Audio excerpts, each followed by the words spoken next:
ভাইরা আমার, আমাদের দেশে একটা মহামারী চলছে এবং এই মহামারীটা শহরে গ্রামে সর্বত্র, শহরে আরো বেশি।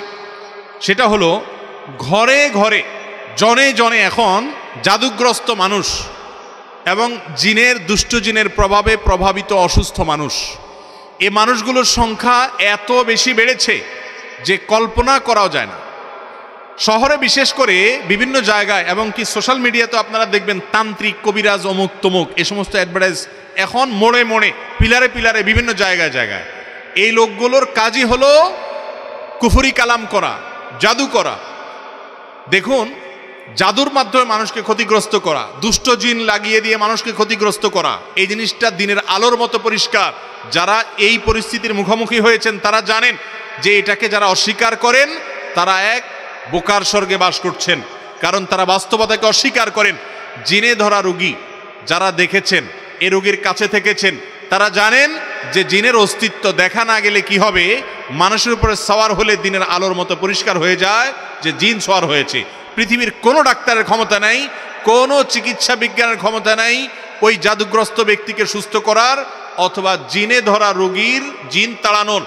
কোরআনে কারীমের অলৌকিকতা, কোরআনের প্রতি ঈমান আনার জন্য একটা পয়েন্ট যথেষ্ট। আমি সবসময় বলি, আল্লাহর প্রতি ঈমান আনার জন্য একটা পয়েন্ট যথেষ্ট।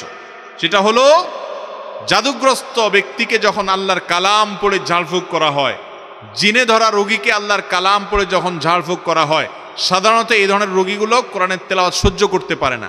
আমি এর আগেও বিভিন্ন সময় বলেছি যে আমি এমন রোগী দেখেছি কোরআন তেলাওয়াত এবং আজান শুনলে তার শরীর বাঁকা হয়ে যায়, পা এরকম বাঁকা হয়ে যায়, একবারে ধনুকের মতো বাঁকা হয়ে যায়, এরকম ভয়াবহ অবস্থা। এবং কোরআন তেলাওয়াত শুনলে পাগলের মতো হয়ে যায়, টিকতে পারে না, অস্থির হয়ে যায়। এরকম রোগী আজকাল ঘরে ঘরে।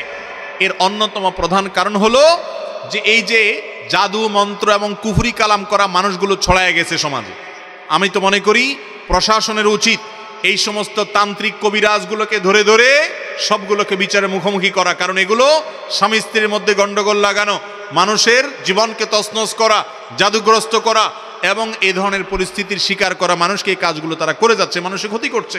এটা এক ধরনের ক্রাইম, এটা এক ধরনের অপরাধ, সাধারণ কোনো অপরাধ না। ইসলামের শরিয়াত দৃষ্টিকোণ দিয়ে এই ধরনের অপরাধীদেরকে ইসলামী আদালত মৃত্যুদণ্ড দেওয়ার কথা বলেছেন নবী করিম সাল্লাল্লাহু আলাইহি ওয়াসাল্লাম। এই জন্য জাদুগ্রস্ত কোনো মানুষ যদি জাদুগ্রস্ত হন, কোরআন তেলাওয়াত শুনলে তিনি সহ্য করতে পারেন না। জাদুগ্রস্ত রোগী, বিশেষ করে জেনে ধরা রোগীর হাই বেশি আসে, হাই তোলে বেশি বেশি করে, এবং কোরআন তেলাওয়াত শুনলে সহ্য হয় না, আজান এর আওয়াজ শুনলে সহ্য হয় না, আর স্বপ্নে বেশি বেশি করে ওই জিনিসগুলো দেখে। এগুলো আলামত। এগুলো যখন দেখবেন, কোরআনে কারীমের সূরা বাকারা বেশি বেশি তেলাওয়াত করবেন, তেলাওয়াত শুনবেন, বাসায় হাই ভলিউমে তেলাওয়াত চালায় রাখবেন। যতটুকু ভলিউম সহ্য করতে পারেন কমপক্ষে ততটুকু ভলিউমে তেলাওয়াত চালু করে রাখবেন। ইনশাআল্লাহ এই সমস্ত জাদু, দুষ্ট জিনের আক্রমণ থেকে রক্ষা পাবেন। আর এর পাশাপাশি সূরা ইখলাস, সূরা ফালাক, সূরা নাস, এগুলো হলো জাদুর জন্য সবচাইতে বড় মহৌষধের কাজ করে জাদুর রোগীর জন্য। নবী করিম সাল্লাল্লাহু আলাইহি সাল্লাম, আমাদের রাসূল সাল্লাল্লাহু আলাইহি সাল্লামকে লাবিদ ইবনে আসম নামে এক কপাল পড়া এক দুষ্ট মানুষ জাদু করেছিল। নবী করিম সাল্লাল্লাহু আলাইহি সাল্লামকে সে জাদু করার ফলে তিনি অসুস্থ হয়ে পড়েছেন, এত অসুস্থ হয়ে পড়েছেন যে তাকে সুস্থ করার জন্য, কোনো রোগ বালাই দূর করার জন্য ডাক্তার কবিরাজ দেখায় কোনো ট্রিটমেন্ট করে কোনো উপকার পাওয়া যাচ্ছিল না। তখন আল্লাহ রাব্বুল আলামিন ফেরেশতা পাঠিয়ে সূরা ফালাক, সূরা নাস, সূরা ইখলাস এই সূরাগুলো নাজিল করেছেন এবং এগুলোর মাধ্যমে ট্রিটমেন্ট করেছেন। এজন্য জাদুগ্রস্ত ব্যক্তিকে ফু দেওয়া, এগুলা পড়ে পড়ে এগুলা তেলাওয়াত বেশি বেশি করা, এবং যারা কোরআন হাদিসের আলোকে ঝাড়ফুঁক করে, কুফরি কালাম করে না, এরকম মানুষের কাছে গিয়ে কোরআন হাদিসের আলোকে ঝাড়ফুঁক গ্রহণ করবেন।